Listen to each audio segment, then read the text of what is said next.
New here, 10 o'clock, reimagining the museum experience. Since 2017, the Veterans Museum of the Carolinas is preserving the contributions of veterans, past and present. And new this year, they're going a step further with a lecture series. Now, it's a more relevant and new way to educate the next generation. Fox Carolina's Arthur Mondale shares how every veteran has a story. USA!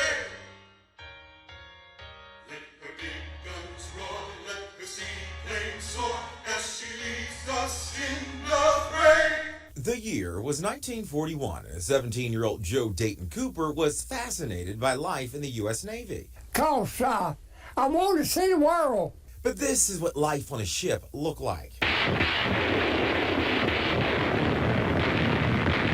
During World War II, the largest and deadliest war in history. Cooper was underage. My dad was in World War I, and I wanted to join the military. And he did, after his parents signed a waiver. I didn't know what the danger was. And the young sailor soon learned. They call it kamikaze, meaning the divine tempest. We call them suicide planes, manned by pilots wearing the ceremonial red sash of the kamikaze corps. They specialize in one-way trips. Their destination, the deck or hull of any American ship onto which plane, bombs, burning gasoline, and red-sashed pilot can crash.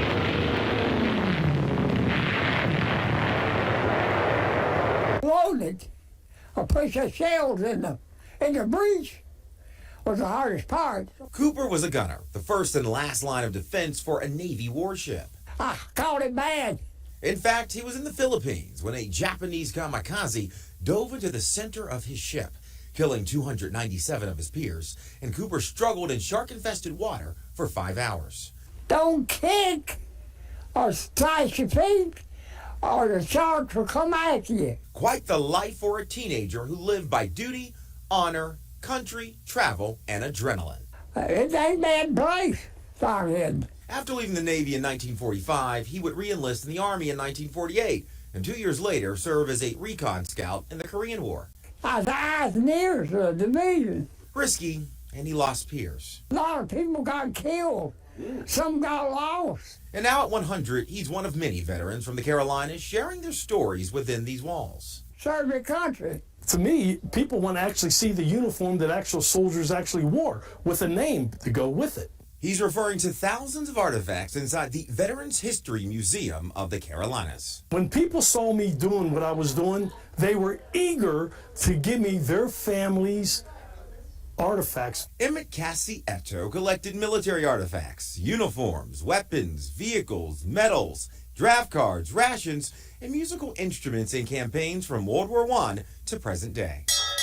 We split World War II up into the European theater and the Pacific theater. In 2017, Emmett says his garage became too small. And thanks to support and bravado, the museum opened at 21 East Main Street. We are more than a building with stuff in it. There's even an honor wall for current and former veterans. And the museum also features monthly special guests and lecture series from people like 100-year-old Joe Dayton Cooper. Duty, honor, and country. I want the kids to understand what the men and women, what they went through, the sacrifices they went through. Emmett wants this living museum to collaborate with both veterans and families in the Carolinas. If someone gives me something, I always say, do you have a photo with it? Because I like to put a face to a uniform, or a face to medals, a face to ribbons, and so on and so forth. Redefining what museums represent, how they're maintained and sprung to life. So it's as if the people built the museum. We built the museum. Arthur Mondale, Fox Carolina News.